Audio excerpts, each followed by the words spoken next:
One. What's up, everyone? It's your favorite Bitcoin maximalist from Nairobi, Kenya, MasterGuantai. Today, I'm joined by a student of Bitcoin who has been on an epic journey in Africa. I'll let him introduce himself first and foremost before we get into the meat of the interview. How are you, sir? I'm doing fantastic. I'm glad I'm here in Africa finally to talk to you. Hey everyone, I'm a student of Bitcoin. To keep my background short, I am a humble student and I just want to spark curiosity in one person at a time. So hopefully they can begin their Bitcoin journey. So why Africa? Why did you choose to come and have a Bitcoin experience in Africa? To put it plain and simple, my wife and I have never set forth on the African soil, and we've seen a majority of the world, and it seemed unfair that we hadn't seen Africa. So our Bitcoin pilgrimage just made sense that we start with Africa and go through one sort of the coast. So we're focusing on the East Coast, starting from Egypt, going down to Cape Town, and meeting wonderful Bitcoiners like you, and really understanding how Bitcoin is used in the community, how Bitcoin can uplift the community, and of course, learn about how Bitcoin can improve my personal life as well, and how I can give back and make sure everyone can become students ultimately of Bitcoin. So because your whole life, a major part of your life, you have lived and worked in Canada, right? That is correct. So how do you see Bitcoin being utilized in Africa vis-a-vis in our Western setup? Okay, you need to see this. So for context, I used to hold this sign in Canada and people thought I was crazy. I still think I'm a little bit crazy.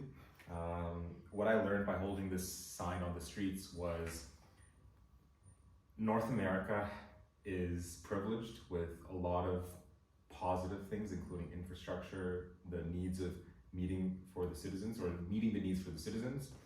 And that said, Bitcoin is almost a luxury technology, not a need that can fulfill the needs of an everyday person. So that being said, when I was on the streets, I realized very quickly that Bitcoin was very ill perceived and the need wasn't imminent because inflation is there, but not to a point where they need an alternative right now.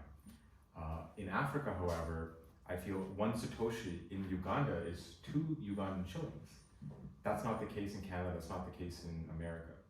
So I feel that Bitcoin can have a true impact for every African by giving them an opportunity to exchange value without any third party. So there's so many individuals within this continent that just don't have access to banking and they're only reliant on telebanking.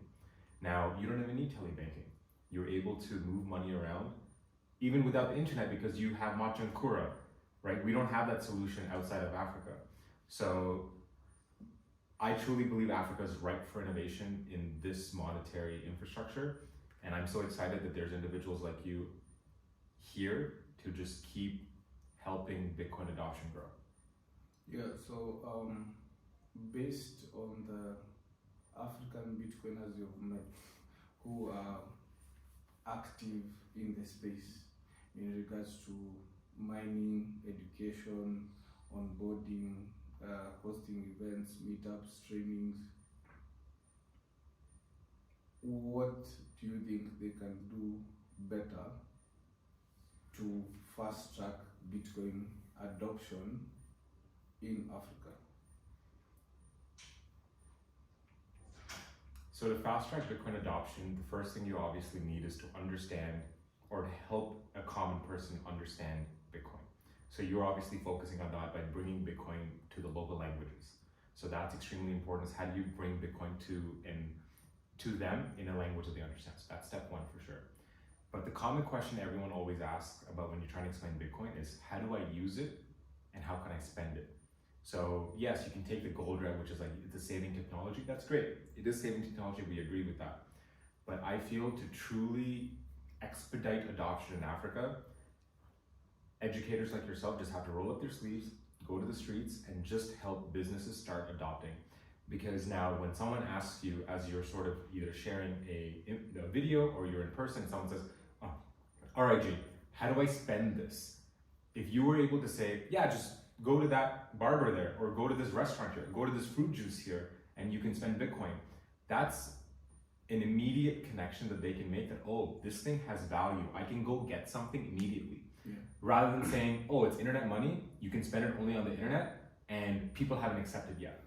So if you give them a valid use case that they can spend now for their immediate needs, I feel that'll help African community as a whole adopt Bitcoin, because there's a way to actually use it on a daily basis.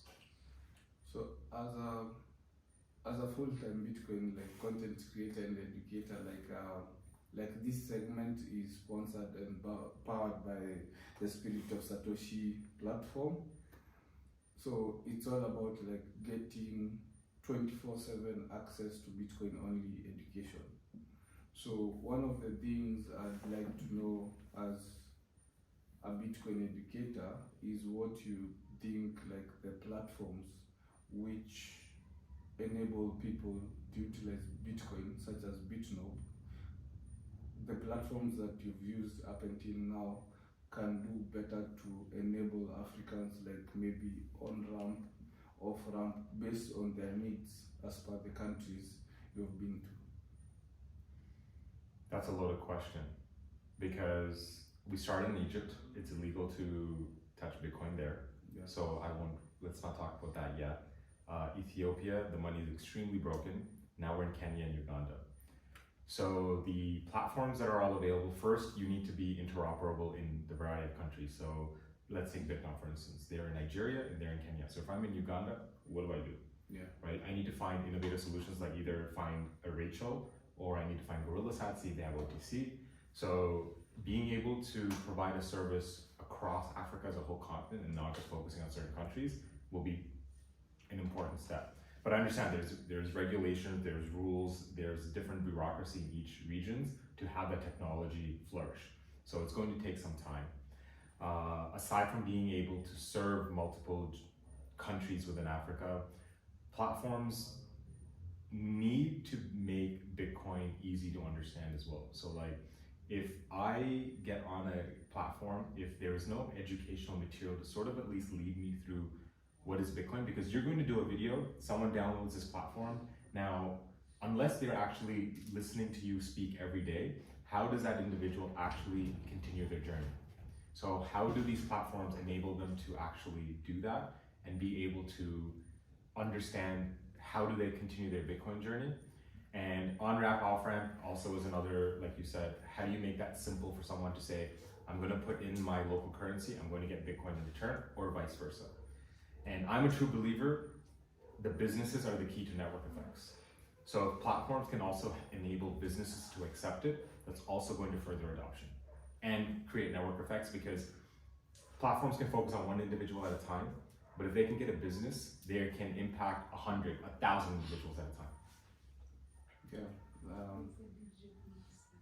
Based on your goals for your trip, what is a successful African tour for the students of Bitcoin? So when we started this pilgrimage, we're calling it our Bitcoin pilgrimage, because I feel that it's an opportunity for us to learn, give back, and just understand the Bitcoin community as a whole. The measurement that I set out for the entire pilgrimage was 100 businesses to be onboarded across the world, not just Africa. So I'd be doing a disservice to myself by lying to you by saying just one figure. So it was 100 for the whole trip, but I would say... How many so far? in Africa alone? Yes.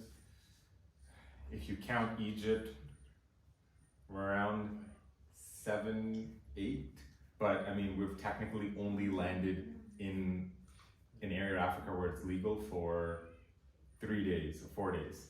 So Kenya was 4 days, now it's around 5-6 days. We're just under a week, and in just under a week, we basically managed to do almost one business a day. That's pretty good.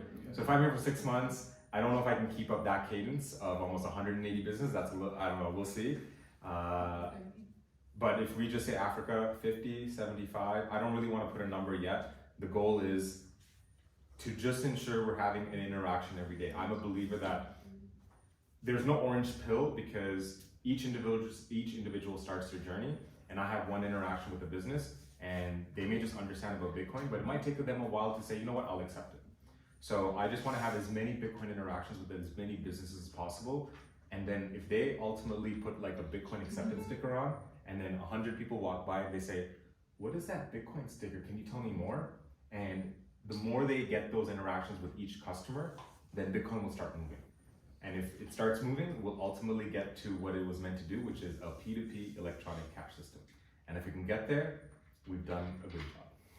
My final statement would be like, based on your conviction, experience, and the time you've been in the space, what would be your genuine advice to African youth based on two simple things? They make up the biggest demographic of the African continent, but at the same time, they are the most disenfranchised demographic based on unemployment and basically lack of opportunities. So why should they consider Bitcoin? And especially in regards to making an honest living. Okay, so I heard two questions there. The first question was in general, what would I tell them, but also why should they consider Bitcoin? So I'll answer them two separately. Why should they consider Bitcoin? Very simple. It's the purpose that it was built for. You can transact value over the internet without a third party. It's as simple as that. You don't need to trust, you don't need permission. You can just be able to send value across the internet with any individual in the world and be able to verify that that payment is going through. So that's why you should be getting into Bitcoin. Now, to make it very simple, because everyone gives so many different steps on how to onboard. I feel like I've stumbled onto something, but we'll see if it catches on. I'm calling it the 4 S's of Bitcoin, or Bitcoin onboarding. You need to study Bitcoin. So don't get into Bitcoin if you don't understand it. There are many people that are there that will tell you this and that. Study so you have an understanding yourself. Once you've studied, you need to start saving in Bitcoin, and that's 2 ways. You either earn Bitcoin or you buy Bitcoin and save, but saving is extremely important.